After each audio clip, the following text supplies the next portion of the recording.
एक कुरिन्थियों 13 को बहुत से लोग उद्धरण प्रेम का अध्याय के नाम से जानते हैं। अब इस दृष्टिकोण में समस्या यह है कि अधिकांश लोग सोचते हैं कि यह अध्याय प्रेम क्या है, इसका वर्णन करता है। लेकिन पौलुस यहां जो करने जा रहे हैं वह यह है कि वे बताएंगे कि प्रेम कैसे व्यवहार करता है। अब पौलुस कुरिन्थ की कलीसिया को उनकी आत्मिक वरदानों के प्रति असंतुलित दृष्टिकोण, उनके घमंड और स्वार्थ के लिए सुधार रहे हैं। अब वह उन्हें आगे अध्याय 14 में और भी सुधारने जा रहे हैं। लेकिन इससे पहले कि हम वहां पहुंचें, पौलुस हमारे वरदानों के लिए, यहां तक कि हमारे जीवन के लिए एक नींव रखने जा रहे हैं ताकि वे सार्थक बन सकें। और इसके लिए इस अलौकिक प्रेम की आवश्यकता है और यह कैसे प्रकट किया जाए। अब पौलुस ने प्रेम के लिए जो शब्द इस्तेमाल किया वह पौलुस के समय की दुनिया में अनदेखा किया गया शब्द था। यह शब्द है अगापे। अगापे शब्द ग्रीक साहित्य में बहुत कम इस्तेमाल होता था। इसे नए नियम के बाहर शायद ही कहीं पा सकते हैं। ऐसा इसलिए था क्योंकि इसे प्रेम के लिए एक उबाऊ शब्द माना जाता था। दार्शनिकों द्वारा भी लोग प्रेम के लिए अन्य शब्दों को पसंद करते थे, जैसे एरोस, यौन प्रेम, जिससे एरोटिक शब्द मिला, या एपिथुमिया, प्रबल इच्छा। अब विवाह में प्रेम की इन अभिव्यक्तियों में कुछ भी गलत नहीं है, लेकिन बाइबल के लेखकों ने अगापे को पति पत्नी के बीच प्रेम, अन्य मसीहियों के बीच प्रेम और परमेश्वर के अपने बच्चों के लिए प्रेम के लिए मुख्य शब्द के रूप में अपनाया। अगापे इन संबंधों के लिए सबसे उपयुक्त शब्द इसलिए है क्योंकि अगापे भावना व्यक्तिगत आकर्षण या जीवन की परिस्थितियों से उत्पन्न नहीं होता। अगापे इच्छा से उत्पन्न होता है। यह एक ऐसा शब्द है जो मानसिक इच्छा शक्ति से किए समर्पित प्रेम को दर्शाता है। यूहन्ना 3:16 कहता है, क्योंकि परमेश्वर ने जगत से ऐसा प्रेम किया, यही वह शब्द है कि उसने अपना एकलौता पुत्र दे दिया, ताकि जो उस पर विश्वास करे वह नाश न हो परंतु अनंत जीवन पाए। यह परमेश्वर की इच्छा शक्ति से किया गया समर्पण है। यह उसका निर्णय है। और सोचिए, हमारे पास ऐसा कुछ भी नहीं है जो परमेश्वर को आकर्षित कर सके, और हम अक्सर उसे प्रसन्न करने में असफल रहते हैं। लेकिन उसने मसीह, हमारे उद्धारकर्ता के माध्यम से हमें अटूट प्रेम से प्रेम करने का चुनाव किया है।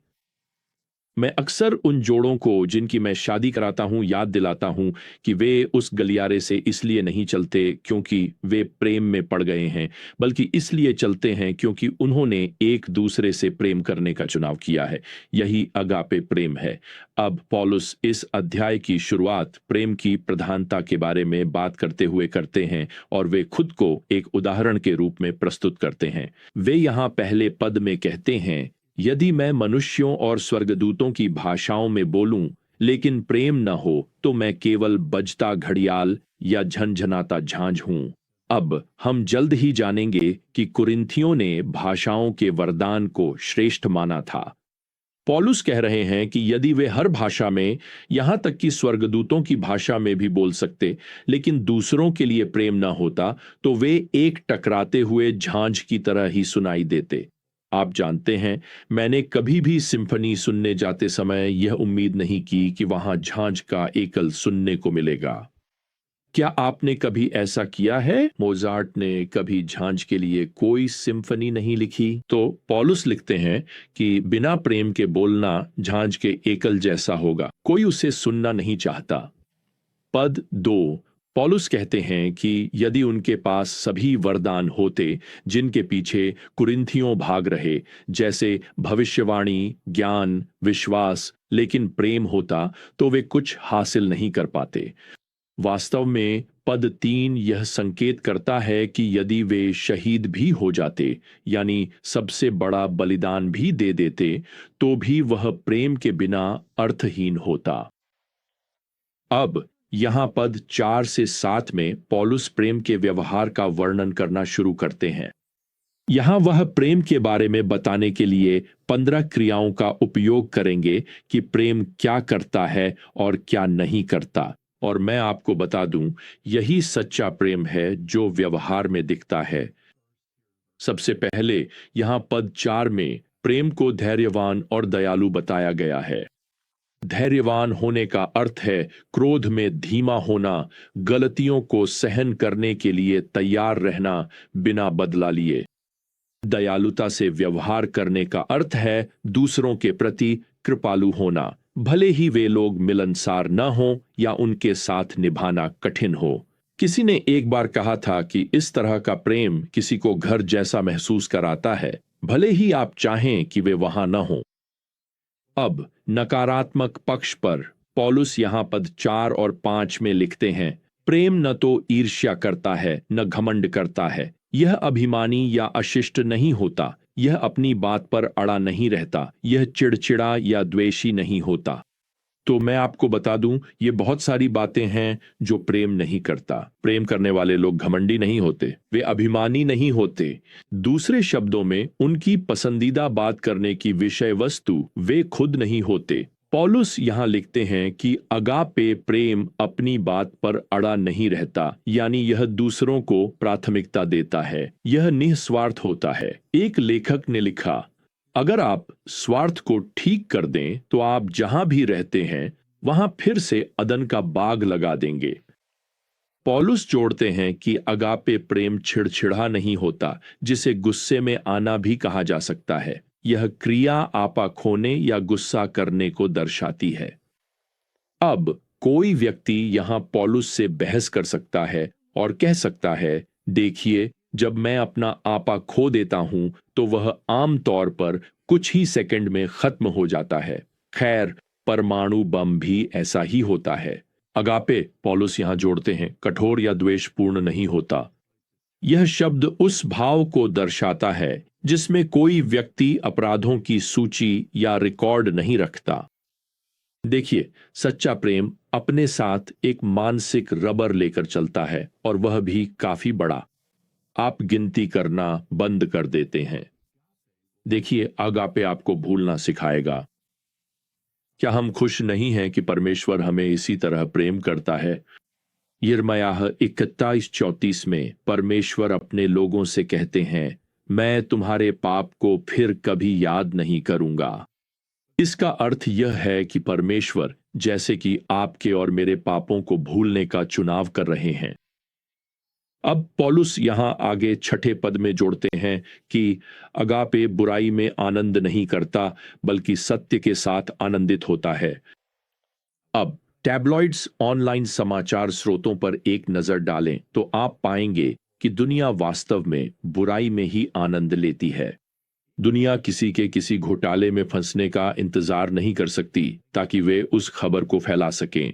प्रेम, पौलुस यहां कहते हैं, परमेश्वर के सत्य में आनंदित होता है। सुसमाचार का सत्य, क्षमा का सत्य, वह सब कुछ जो यीशु मसीह का सम्मान करता है।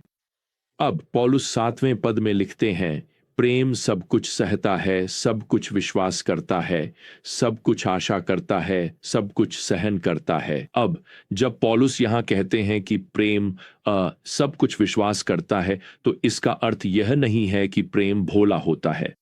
उनका मतलब है कि प्रेम दूसरों के बारे में सबसे दयालु दृष्टिकोण, सबसे अच्छा दृष्टिकोण अपनाता है। और यह विचार कि अगापे प्रेम सब कुछ आशा करता है, यह उस भावना को व्यक्त करता है जिसे मैं प्रेम की आशावादिता कहना चाहूंगा। यह दूसरों के लिए हमेशा सबसे अच्छा आशा करना कभी नहीं छोड़ता। प्रेम, पौलुस भी लिखते हैं, सब कुछ सहन करता है, और इसका अर्थ है कि यह चाहे आनंद हो या दुख, सब कुछ सहन करता है। दूसरे शब्दों में, अगापे प्रेम आज है और कल चला गया, ऐसा नहीं है। मसीह की देह स्थानीय कलीसिया में इस प्रकार के प्रेम का अभ्यास करना, आप जानते हैं, यह यहां कुरिन्थ की कलीसिया की सभी समस्याओं को हल कर देगा, और आपकी और मेरी कलीसिया की अधिकांश समस्याओं को भी। अब पौलुस इस अद्भुत अध्याय का समापन प्रेम की स्थायित्वता के बारे में बोलते हुए करते हैं। वह यहां लिखते हैं, प्रेम कभी समाप्त नहीं होता। 8वीं आयत, इसका अर्थ है कि प्रेम अनंत काल तक बना रहेगा। इसके विपरीत भविष्यवाणियां, भाषाएं, ज्ञान ये सब समाप्त हो जाएंगे। वह यहां कहते हैं ये सब समाप्त हो जाएंगे। ये वे वरदान हैं जिन्हें कुरिन्थ के लोग प्रेम से ऊपर उठा रहे थे। लेकिन आप ऐसा क्यों करेंगे? पौलुस प्रभावी रूप से पूछते हैं। जब जब ये भविष्यवाणी, ज्ञान और भाषाओं के वरदान अस्थायी हैं, लेकिन सच्चा प्रेम हमेशा बना रहेगा। वास्तव में प्रेरित पौलुस हमें इन अस्थायी वरदानों, भविष्यवाणी, भाषाएं और ज्ञान पर एक समय सीमा भी देते हैं। डिजाइन के अनुसार ये वरदान प्रेरितों के संदेश की अलौकिक रूप से पुष्टि कर रहे हैं, लेकिन अंततः ये समाप्त हो जाएंगे। इसीलिए पौलुस यहां 10वीं आयत में लिखते हैं, जब पूर्ण आएगा तो आंशिक समाप्त हो जाएगा। तो आंशिक क्या है? वह है भविष्यवाणी, वह है भाषाएं, वह है प्रकट किया गया ज्ञान। यही आंशिक है। जो पूर्ण आएगा वह इसे समाप्त कर देगा। तो पूर्ण क्या है?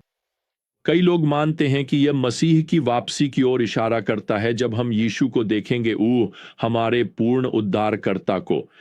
खैर, इस दृष्टिकोण की समस्या यह है कि पौलुस यहां जो शब्द इस्तेमाल करते हैं वह लिंग में नपुंसक है। यह पूर्ण किसी व्यक्ति का उल्लेख नहीं है, बल्कि किसी चीज, किसी पूर्ण वस्तु का है।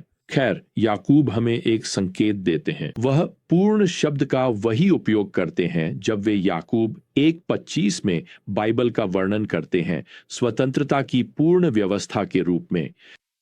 और इस पूर्ण व्यवस्था के साथ हम स्पष्ट रूप से देख सकते हैं कि हम कौन हैं, है ना, बाइबल की सच्चाई में। तो पौलुस क्या कह रहे हैं? ये यहां है, जब बाइबल पूरी हो गई, जब प्रकाशित वाक्य की पुस्तक के अंतिम शब्द लिखे गए, तो पूर्ण भी पूरा हो गया। आंशिक भाषाएं, भविष्यवाणी, अन्य प्रकट करने वाले चिन्हों के वरदान, ये सब समाप्त हो गए। वे समाप्त हो गए। अब उनकी आवश्यकता ही नहीं रही। अब हमारे पास परमेश्वर का वचन है। अब एक बार फिर पौलुस यहां 11वीं आयत में खुद को एक उदाहरण के रूप में प्रस्तुत करते हैं। जब मैं बच्चा था तो मैंने बच्चे की तरह बोला, बच्चे की तरह सोचा, बच्चे की तरह समझा। जब मैं पुरुष बना तो मैंने बचकानी बातें छोड़ दी। बच्चे तो बच्चों की तरह ही व्यवहार करते हैं, है ना? लेकिन उनका बचपन एक दिन समाप्त हो जाता है।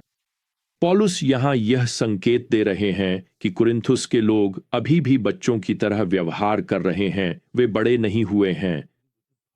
वे सार्वजनिक सनसनीखेज और अस्थायी वरदानों से मोहित हैं, और वे चरित्र और अगापे प्रेम की गहराई को विकसित नहीं कर रहे हैं। कोई आश्चर्य नहीं कि पौलुस इस महान अध्याय का अंत इन शब्दों पर जोर देकर करते हैं। इन सब में सबसे बड़ा, इन सभी कार्यों में, इन सभी वरदानों में प्रेम है। तो आज प्रियजनों, आइए इन क्रियाओं को अपने जीवन में उतारें। आइए सच्चे प्रेम, अगापे प्रेम को प्रदर्शित करें।